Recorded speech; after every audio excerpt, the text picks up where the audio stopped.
Ecclesiastes 1 through 11, and it is on page 536 in your Pew Bible.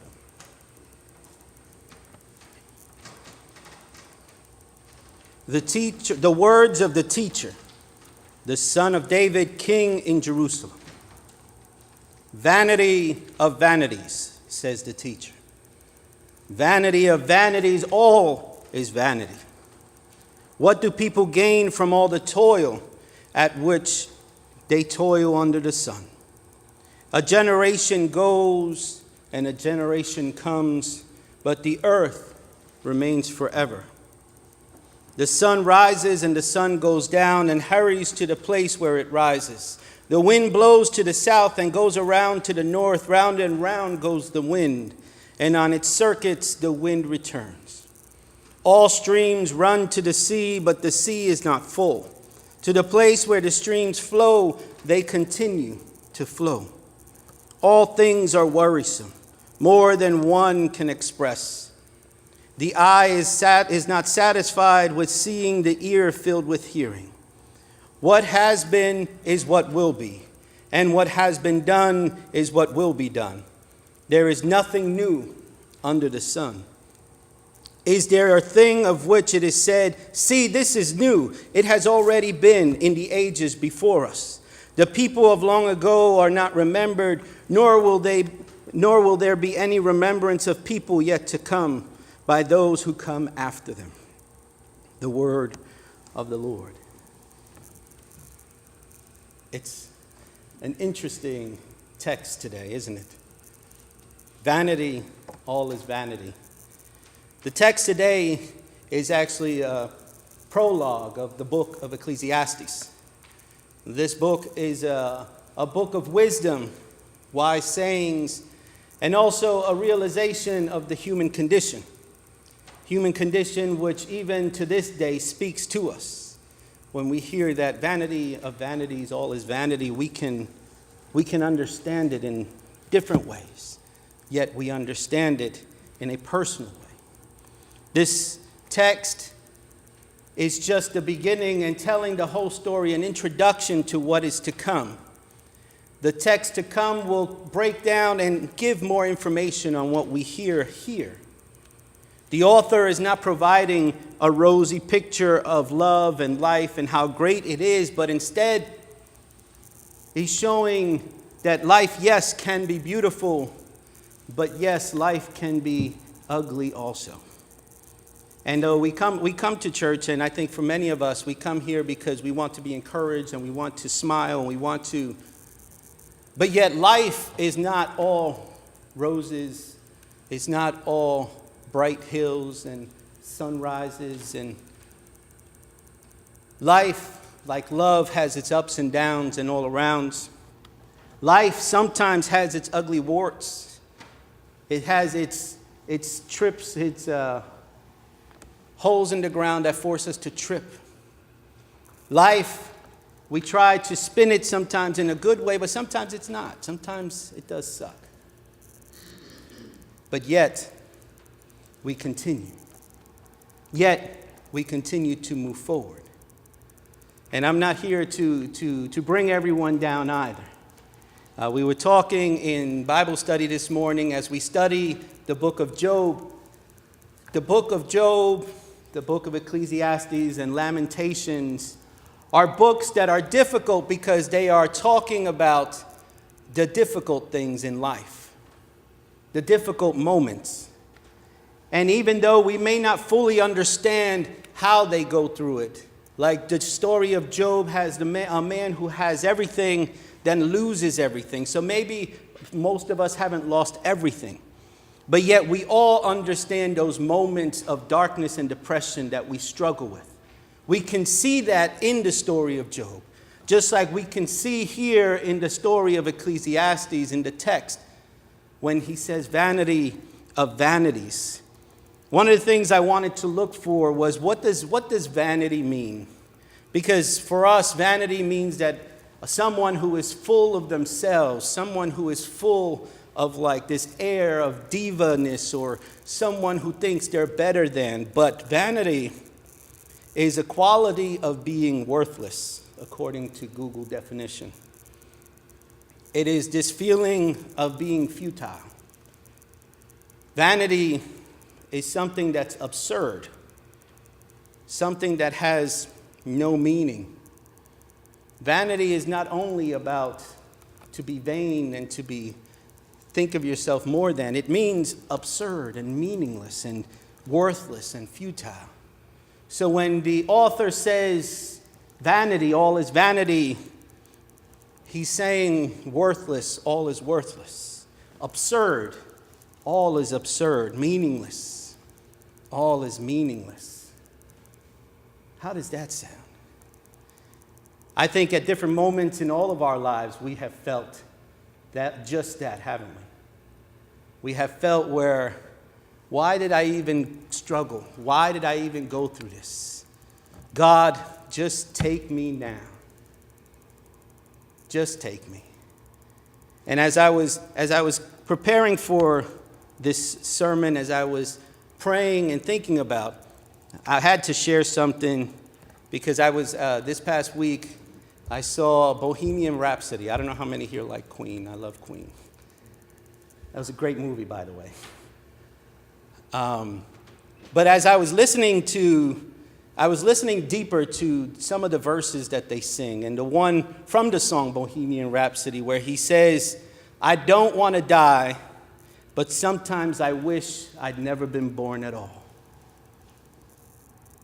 And that really struck me because I've had moments like that.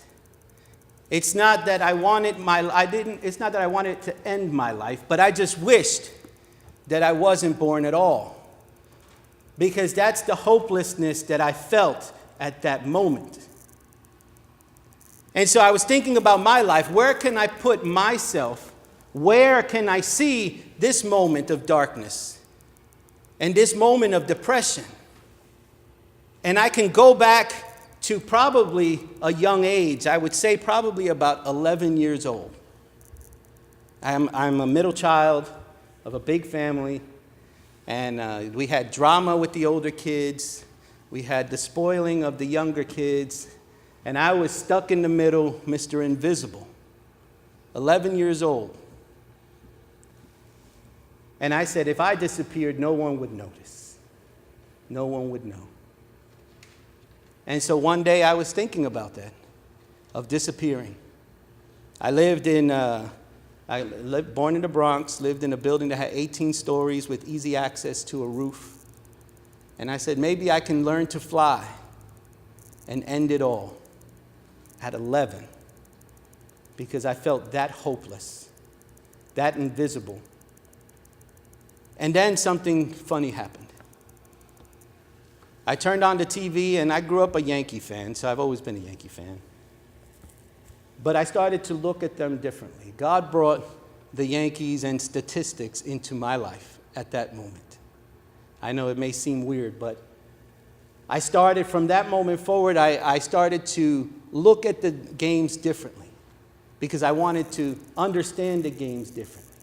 I wanted to do more. I started to research and collect the data and see. I can tell you the lineup from like the 1988 Yankees, because that was when I was really into them, because even though they were terrible teams and they weren't very good back then, that was the thing that God brought into my life to help me to focus on something other than feeling invisible.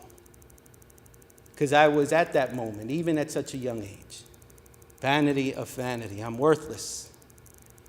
And there's so many of us. I can tell you stories of kids who I grew up with, many of whom aren't with us today because they didn't make it. They lived in a place of hopelessness, and they died in a place of hopelessness.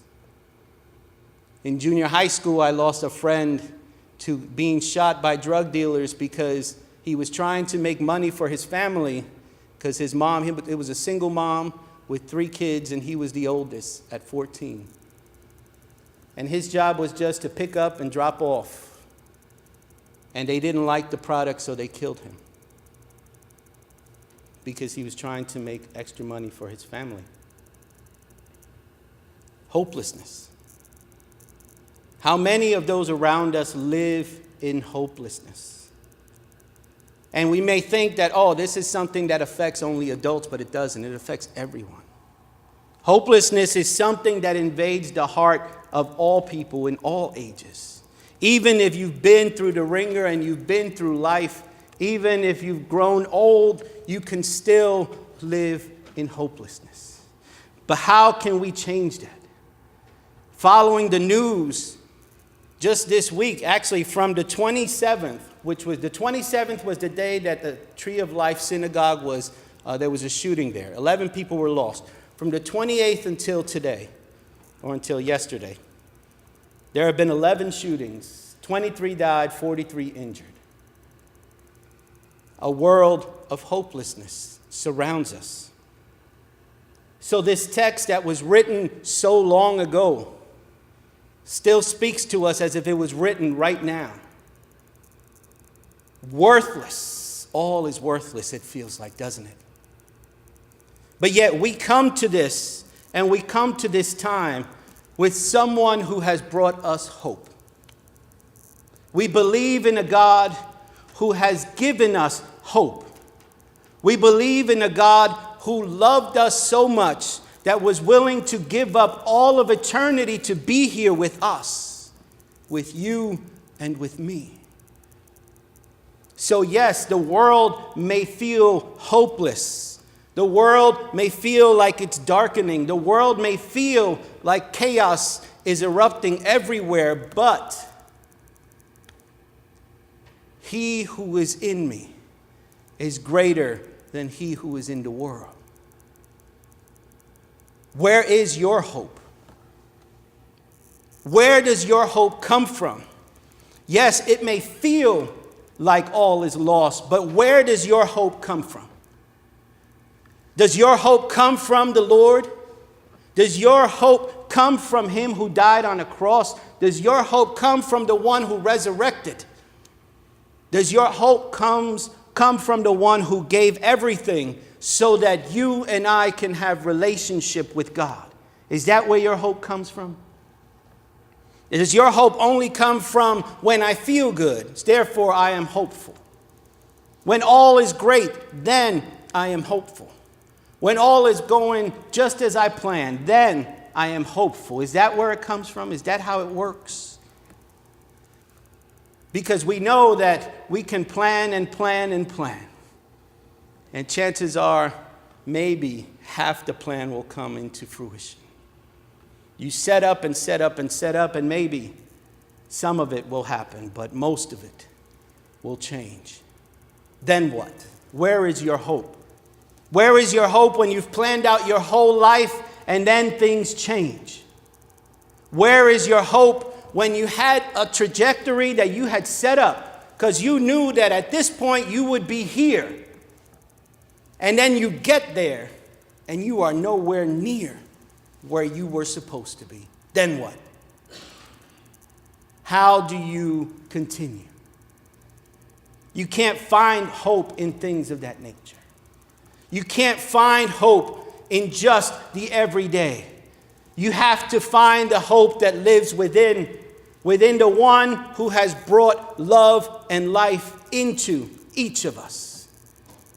Into the one who breathed life into that which was dust and formed man and woman. We are not empty shells, no. And no, all is not worthless and meaningless. No, not all is lost. No, even though it seems that way, there is still hope in this world. I see hope in every face here. I see hope in all the people who continue to stand up. I see hope in the voice of those who are speaking for the voiceless. I see hope in those who are standing for justice. I see hope in the midst of this world that wants us to be hopeless. Are you willing to be hope? Because it's not about how I feel. It's about what we do. if I'm willing to bring hope to others, then they will be hopeful. If I'm only willing to bring hope when I feel like it, how is that hopeful? How is that helpful? How is that okay? It has to go beyond the feelings and the emotions and has to be a part of us. That we can sit with someone and encourage them. We can be with them. We can stand with them. Or if they can't stand, we can stand for them. Vanity of vanities, all is vanity. No, it's not. The world wants you to believe that. Nowadays, some would say the leadership of the country wants you to believe that. They continue to put doubt in every institution and situation on purpose so that you can claim that all is worthless, but no, it's not. Because you are not worthless. You are priceless. And that which is priceless is more valuable than anyone can put a price on. So I want you to remind yourself of that. When you think yourself worthless, no, you are priceless. When you think your life meaningless, no. Every situation teaches you, moves you forward so that you can help another. You can walk with another. You can bring hope to another. It's not hopeless. But instead, hopeless moments breed new knowledge. And new knowledge brings encouragement. And encouragement helps you to find one who is struggling just like you were. And you can help them to stand up, to walk on, and to be encouraged. Today's call is to be hope in the midst of hopelessness. Even if you're not feeling it. Even if you feel like you're struggling, you know what? Bring hope to someone else. Just like if you're feeling sad or mad, if you bring laughter to someone else, I guarantee you, you will laugh too. If you bring a smile into a frownful room, others will smile with you. If you bring hope into a hopeless situation, others will feel that hope, and you will become hopeful as well. So when you think it's meaningless, I remind you that it is a lot of things. Life is a lot of things. But meaningless is never one. For meaning comes from every situation and every moment. So I pray in this day that you see the meaning within all that's happening so that you can bring strength to others. You can bring hope to others. And you can bring encouragement in times of struggle.